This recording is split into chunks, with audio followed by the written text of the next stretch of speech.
নরসিংদীর মনোহরদীতে প্রবাসী পরিবারের বিরুদ্ধে ষড়যন্ত্রের অভিযোগ, এলাকাবাসীর বিক্ষোভ। আরে লায়ন সরকারের প্রতিবেদনে দেখুন বিস্তারিত।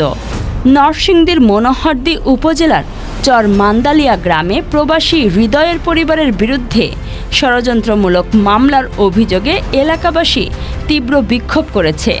তারা দাবি করেছেন, স্থানীয় এক প্রভাবশালী নারী মিথ্যা ধর্ষণ মামলায় হৃদয় ও তার পরিবারকে ফাঁসিয়েছেন। জানা যায়, খাদিজা নামে এক নারী হৃদয়ের বিরুদ্ধে ধর্ষণ ও গর্ভধারণের অভিযোগে মামলা দায়ের করেন। মামলায় হৃদয়ের বয়স 24 ও খাদিজার বয়স 17 দেখানো হলেও বাস্তবে হৃদয় এসএসসি পরীক্ষার্থী এবং খাদিজার বয়স 24 বছর বলে এলাকাবাসীর দাবি।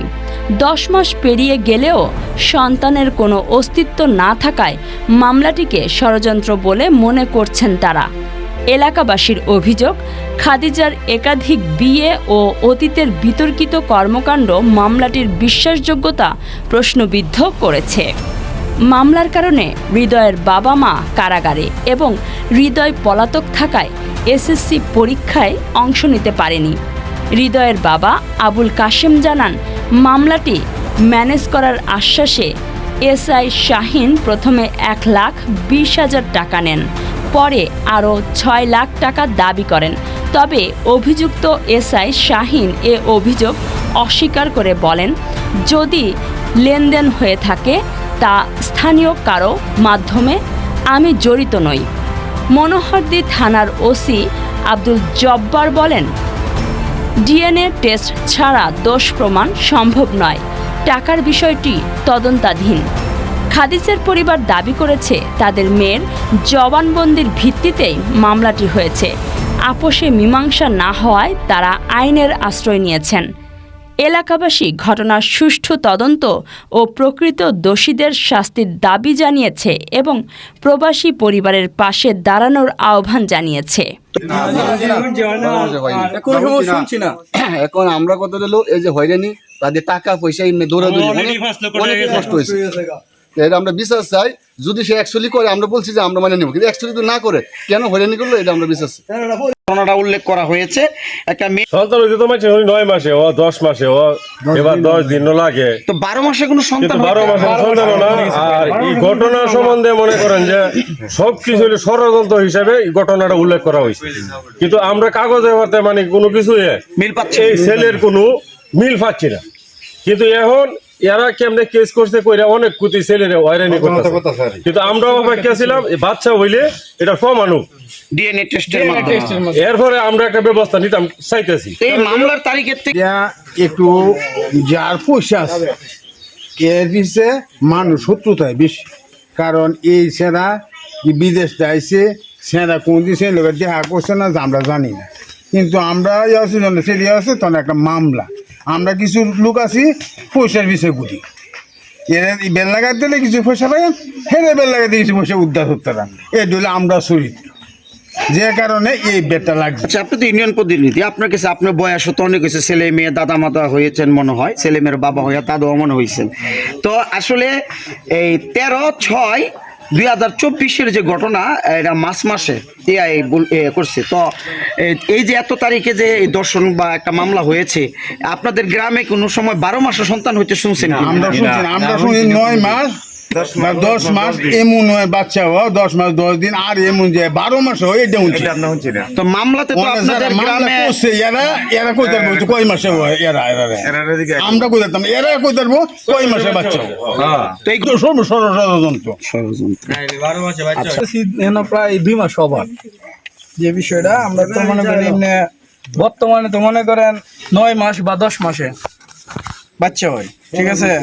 আর এখানে বর্তমানে আছে, আমরা দেখতেছি মামলার যে ডেট, এই ডেটের থেকে আরো 2 মাস ওভার হয়ে গেছে, ঠিক আছে। তো আমরা যা সমস্ত যা জানি, এটা সমস্ত প্রকারের সব ভুয়া করা হয়েছে, এটা শুনছি, দৌড়াদৌড়ি হয়েছে, এটা শুনছি,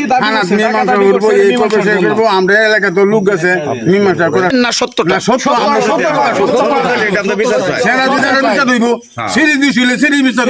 এসএসসি পরীক্ষার্থী ছিল, সে পরীক্ষা দিতে পারছে না, এর দায় মাসও 9 মাসও ফাঁসাইছে, এটা বিশ্বাস হয় না এটাই না মিথ্যা। মিথ্যা একটা এসএসসি পরীক্ষার্থী এরকম একটা ছেলের জীবন এইভাবে ধ্বংস করে মানুষ? সে তো একটা পরীক্ষার্থী ছিল, 9 মাসে বাচ্চা, আমরা মার গর্ভে থেকে হয়েছে আর শুনছিও। এখন এই যে 12 মাস গিয়ে 13 মাস পাইছে, এখন আর কোনো খবরের না। তাহলে এটা কিভাবে সত্যি হইল? ষড়যন্ত্র ফাঁসাইছে। সব মিথ্যা ছেলের মারে যে জেল খাটাইছে, ছেলের মা তো শুরু থেকে হয় যা, যদি ছেলের মা সত্যি হয় তাহলে এটা মাইনে আনবো। হেরা ডিএনএ করো, হেরা ডিএনএ করে না করে, হেরা ডিএনএ করতো না, পরীক্ষা দিত না, প্রমাণ কি বাপাই বোঝা ছেলে যে এটা ছেলে। 1,20,000 টাকা নিছে, এরপরে হীরাবাড়ায় আমরা হুমকি দিছে, আমরা বলে মাইরা ফেলবো, আমরা বলে মার্ডার কেসের আসামি দিব। দারোগা এই আজকা 7 দিন হয়েছে দারোগা বইলে, দারোগা যে তো ডুপ্লিকেট। মেয়েরা তো মনে করেন শিক্ষিত না, ওয়ান বেত না, মেয়েরা কোনো স্কুল কলেজও পড়ে না, যে ছেলে গাইছে মেয়ের সাথে সম্পর্ক করবো, সে মেয়েরা দর্শন করবো। মেয়ে তো এমনি আগের থেকে আরো সমস্যা, মগার মতো হাবা। বিবাহ হয়েছে, আরো 2টা বিবাহ হয়েছে, আগে আরো 2টা বাচ্চা নষ্ট করছে। হ্যাঁ 3 নম্বর, হ্যাঁ তো অনাত্মক আছে না, মেয়েরা চরিত্র সমস্যা আছে না, চরিত্র সমস্যা না থাকলে 2টা আবার আগে তো 2টা নষ্ট করছে। এমন সমস্যা এ হয়েছে। রহিম, আমার নাম আবুল কাসেম। আমার এলাকা চরমন্দালি ইউনিয়ন, এই তাজদি মাস্টারের বাড়ি। আমার ছেলের উপরে একটা মিথ্যা অভিযোগ তুলছে। আমার ছেলের নাম বিজয়, এই এসএসসি পরীক্ষা দিল এবার, এসএসসি পরীক্ষাটা দিতে পারছি না। তার কারণ হয়েছে এই যে খাদেজা প্রেগনেন্ট, এই যে নাসিমা ইসামুদ্দির মেয়ে, সে বলছে যে খাদেজার নাম কইরা এই মহিলাটা প্রেগনেন্ট, অনেক করতে পেট বাজায় আছে, কার বাচ্চা সে আন্না আমার ফুলার উপরে ছাপাই দিছে। আরও আগে বলে তারই জবানবন্দি দিছে, দরবারের মধ্যে আগে 2টা বাচ্চা তারা নষ্ট করছে, স্বামী সারা 2টা বাচ্চা নষ্ট করছে। এরপরে 2টা বিয়ে হয়েছে। প্রথম স্বামীর নাম জামাল, দ্বিতীয় স্বামীর নাম হয়েছে বাচ্চু। ঠিক আছে, বাচ্চু যে স্বামীটা, এই স্বামীটা হনো তার বউ তার তলে আছে, ডিভোর্স দেয় নাই। মোট কথা হয়েছে, আমি মনে করেন এই থানা মাঝে আমার ওয়াইফারে ধরে নিছে, নেওয়ার পরে বলছে টাকা দেওয়ার জন্য। টাকা দিলে আমার মামলা এটা আমার এই যে ছেলের দর্শন করছে বা করছে, এটা তারা মীমাংসা করে দিব। আমি টাকা না দেওয়ার ইচ্ছুকে আমারে মামলা দিয়া বাড়িতে আমার ওয়াইফারে আমারে ধরে নিছে। নেওয়ার পরে আমার ওয়াইফ 3 দিন জেল কেটেছে। আমি এই এরপরে আমি মনে করেন জামিনে আইছি, কোর্টেতে জামিনে আইছি। আর আমার বিরুদ্ধে যে মামলা করছে সম্পূর্ণ মিথ্যা। স্যার আপনারা জানিয়ে দেখতে পারেন, এলাকার মধ্যে তার কোনো সাক্ষী প্রমাণ কোনো কিছু না। আমার ছাড়া নির্দোষ। এলাকার মধ্যে নম্বরের করো, আলামিন নম্বরের করো একটা দরবার হয়েছে, দরবারের মধ্যে তারা বলছে মেয়ে প্রেগনেন্ট, বিজয় যে তার বাচ্চা। আমি বলছি দরবারের মধ্যে আমার ছেলের বাচ্চা যদি হয়ে থাকে তাইলে ডিএনএ টেস্ট করা হোক। ডিএনএ টেস্ট করলে যদি আমার ছেলের বাচ্চা আমি মাথা হইতে নিয়াম, আর যদি না তাইলে তারা কি মেয়ের বিচার